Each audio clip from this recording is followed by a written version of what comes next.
Prepare to explore. Get out of the city and into an adventure that moves the whole family.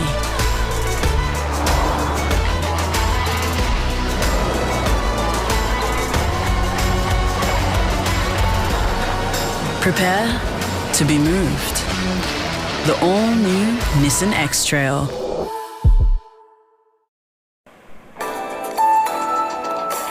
A LISTNR production.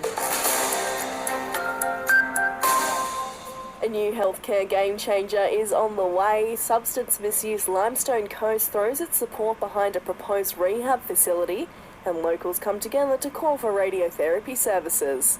Good morning, it's Amy Ross with a Limestone Coast local news update. Cloudy with some light winds today. There's a tiny chance of rain, with most of the wet weather expected to hit tomorrow.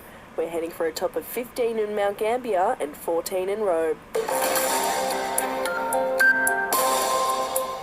A new medical tool is coming to the Limestone Coast. It's the first of its kind in the country.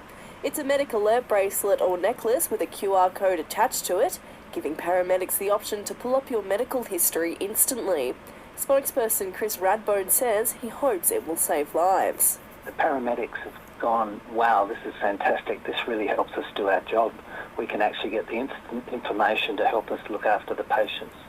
Substance misuse Limestone Coast is showing support for a proposed Mount Gambier rehab centre after community concerns have come to light.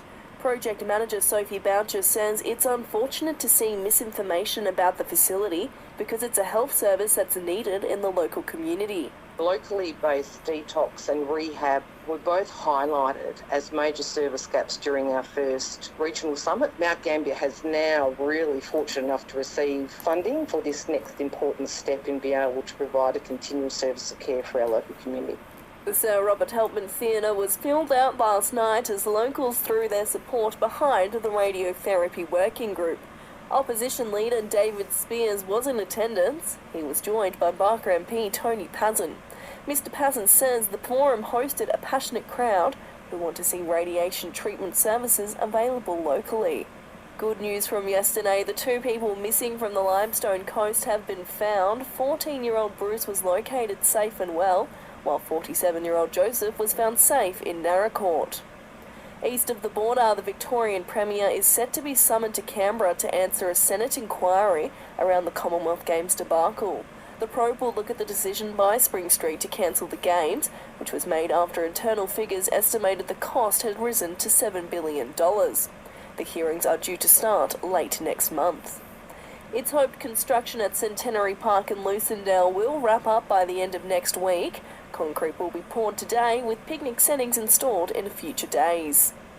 The Narracourt Caves are said to be the subject of 2 episodes of the Paleo Jam podcast, and the community is invited to get involved. Host Michael Mills will talk to cave staff and researchers during the live recording at Narracourt Town Hall, but he wants locals to share interesting stories of the caves too. So that we've already got some really cool stories. In Blanche Cave, they used to hold 21st birthday parties in there. Young high school kids and primary school kids would ride on their bikes to the caves and go clambering through the caves before things became World Heritage. So I want to hear about all of that stuff. And Drick resident Neil Emerson has been named a community representative for the Glenelg Emergency Management Planning Committee. Mr Emerson will be tasked with using his local knowledge to help the region prepare for emergencies. That's all from the newsroom for now. For the latest local news throughout the day, download the LISTNR app. BP Plus. Do business the clever way. Visit bpplus.com.au to find out more.